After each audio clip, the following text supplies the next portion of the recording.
এই যে শুনছো, খিদেতে আমার পেটের ভিতর ছুঁচো আর ইঁদুর খোল করতাল নিয়ে ভোজন কীর্তন করছে। জঙ্গলের রানী হয়ে কি আমায় না খেয়ে থাকতে হবে? এ বাবা, ছি ছি ছি, না খেয়ে থাকবে কেন?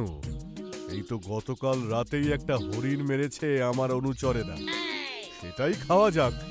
না না না না না, ওই খাবার আমি খাবো না। বাসি খাবার খেলে আমার আবার অ্যাসিডিটির সমস্যা হয়। তাই নাকি?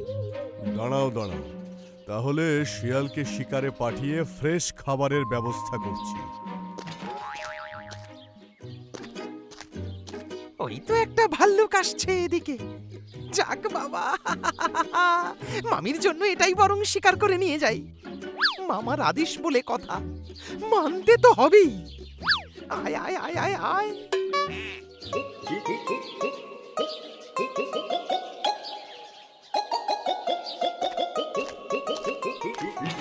মামা, মামির জন্য একটা ভাল্লুক শিকার করে এনেছি। ভাল্লুক? বাহ বাহ। কি বললে, ভাল্লুক? ইস, ওই ওই অখাদ্য খাবার আমি খেতে পারি না। খেতে গেলে ওই এক হাত লোমগুলো নাকে মুখে ঢুকে যায়। তাতে কি, সাথে মাংসও তো যায়। এই শোনো, তোমার যখন খাওয়ানোর ক্ষমতা নেই তখন আমায় বড় মুখ করে বিয়ে করতে গেছিলে কেন? হ্যাঁ, আমি থাকবো না এখানে, এই আমি চললাম। কোথায় কোথায় যাচ্ছ? কোথায় আবার, আমি বাপের বাড়ি যাচ্ছি। সর্দার না ছাই, নিজের বউকে খাওয়ানোর মুরদ নেই, যত সব। মামা, মামি কি তোমাকে ছেড়ে বাপের বাড়ি চলে গেল নাকি? সব দোষ তোর। আমি আমি কি দোষ করলাম? আহা, কি দোষ করলাম বেয়াদব বখাটে একটা। মামা, শুধু শুধু অপমান করবে না আমার। দাঁড়া বেটা, তোর মজা দেখাচ্ছি আমি। আমার পাশের গুহায় থাকিস, আবার আমাকে ভাল্লুক ছাড়া কিছু এনে দিতে পারিস না। দূর হয়ে যায় এখান থেকে। ফ্রেশ খাবার চেয়েছ, আমি এনে দিয়েছি, এতে আমার দোষ কোথায়? তুমি আমার অপমান করে ঠিক করলে না, কিন্তু এর ফল ভালো হবে না বলে দিলাম। অনেক বড় বড় কথা বলে তো চলে এলাম, কিন্তু ওই গুহায় আর আমি ফিরে যাব না। আমায় একটা নতুন ঠিকানা খুঁজতে হবে। যাই, এদিক ওদিক একটু খুঁজে দেখি।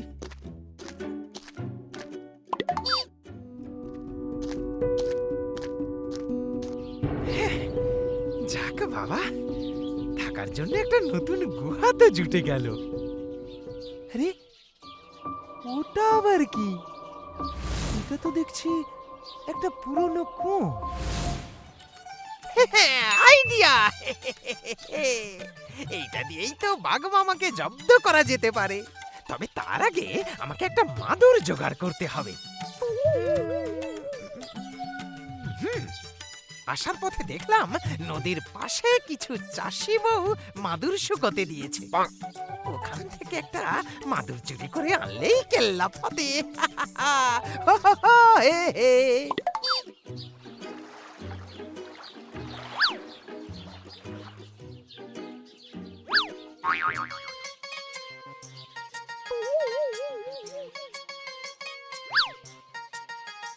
যাক বাবা, মাদুর বিছানো তো হয়ে গেল।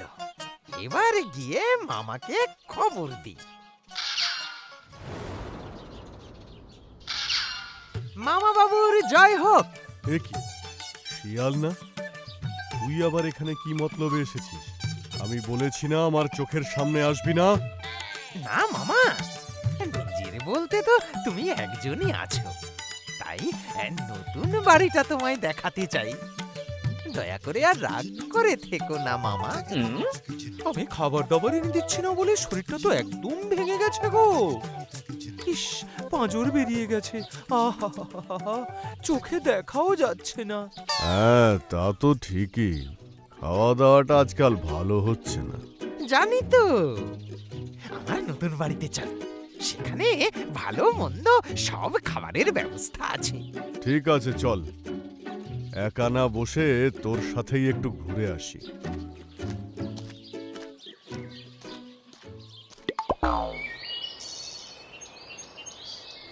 এই দেখো মামা, তোমার বসার জন্য গদি বানিয়েছি। তুমি এখানে বসো, আমি জল খাবারটা নিয়ে আসছি। একেবারে ঠিক বলেছিস। আগে আমি গিয়ে ওই গদিতে বসি। ইয়া! ওরে বাবারে, ওরে মারে, আমাকে বাঁচাও, ওরে বাবারে, বাবারে। মামা, খুব ভালো করে জল খাও এবার, আর একটুও জল বাকি রেখো না যেন। বাজি শিয়াল কোথাকার, এই কুয়োর গভীরতা বেশি নয় রে শিয়াল। আমি মরবো না, কিন্তু আমি একবার এই কুয়োর বাইরে বেরোলে তুই আর বাঁচতে পারবি না, আমি বলে দিলুম। এই রে, গেল। ওরে বাবা রে, পালাই পালাই এখান থেকে, ওরে বাবা রে।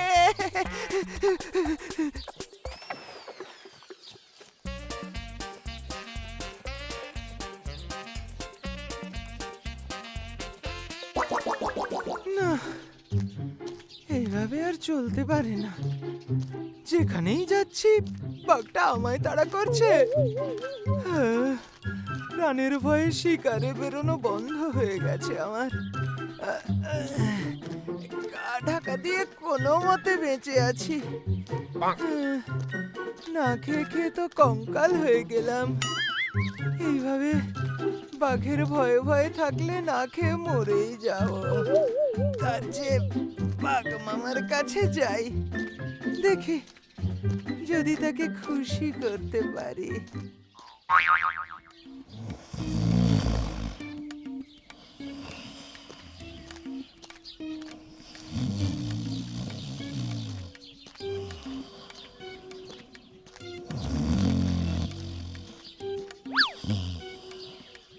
মামা, মামা। আরে শয়তান শিয়াল, আজ তুই নিজে এসেছিস ধরা দিতে? হ্যাঁ, কি ভাগ্য আমার। মামা, আমাকে খুঁজতে গিয়ে তোমার বড় কষ্ট হচ্ছিল, সেই দেখে আমার কি কান্না পাচ্ছিল। মামা, আমি তোমাকে বড্ড ভালোবাসি, তাই তাই আমি নিজেই ধরা দিতে এসেছি। আর কষ্ট করে খুঁজতে হবে না, ঘরে বসেই তুমি আমাকে মারো। অত ভাগা পাজি, আমাকে কুয়োয় ফেলে দিয়েছিলি কেন? হ্যাঁ? রাম রাম রাম রাম রাম, আমি তোমাকে কুয়োয় ফেলতে পারি? সেখানকার মাটি বড্ড নরম ছিল, তুমি তার উপর লাফিয়ে পড়েছিলে, তাই গর্ত হয়ে গিয়েছিল। তোমার মতো বীর কি আর কোথাও আছে মামা? হ্যাঁ ভাগ্নে, সে কথা ঠিক, আমি তখন বুঝতে পারিনি। চল, আজ থেকে তুই আমার সাথেই থাকবি।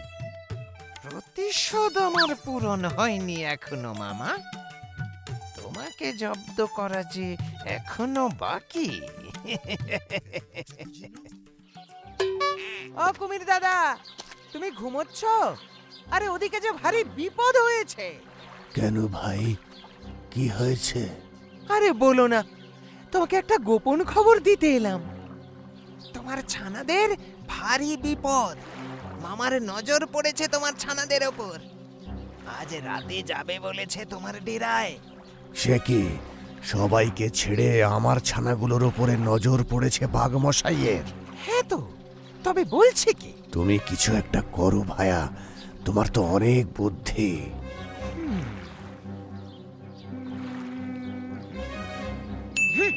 একটা বুদ্ধি এসেছে মাথায়। তোমার ছানাদের যদি বাঁচাতে চাও, তাহলে বাঘ মামাকে প্রাণে মেরে দাও।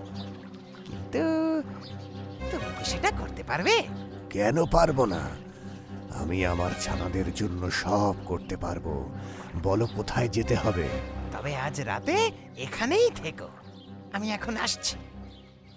মামা, মামা, ও মামা, মামা একটা নৌকা কিনেছি, আজ রাতে তোমায় দেখাবো। তাই না কি রে ভাগ্নে, তুই নৌকো কিনেছিস? এ তো খুব আনন্দের খবর, কিন্তু রাতে যাব কেন রে? আরে মামা, জ্যোৎস্না রাতে তুমি আর আমি ওই নৌকোয় চেপে নৌকা বিহার করব। সাথে থাকবে হরিণের কাবাব আর স্যালাড। আহাহাহা, ভেবেই তো জিভে জল আসছে রে ভাগ্নে। হ্যাঁ মামা, আজ রাতে তুমি তৈরি থেকো, আমি এসে তোমাকে নিয়ে যাব।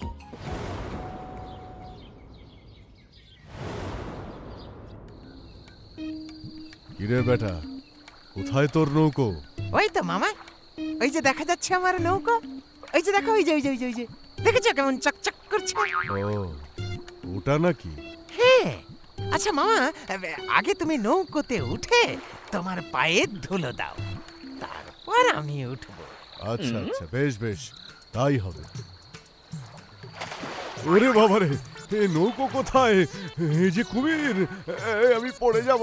ওরে বাবারে, আমায় বাঁচা রে, কে কোথায় আছিস? আমাকে বাঁচাও। আমার ছানাকে খাবি, এবার আমি তোকে জলে ডুবিয়ে মারবো।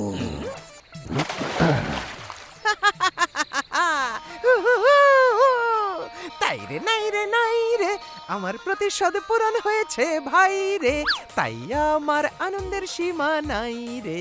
তাই রে নাই রে নাই রে, তাই রে নাই রে নাই রে, তাই রে নাই রে নাই রে।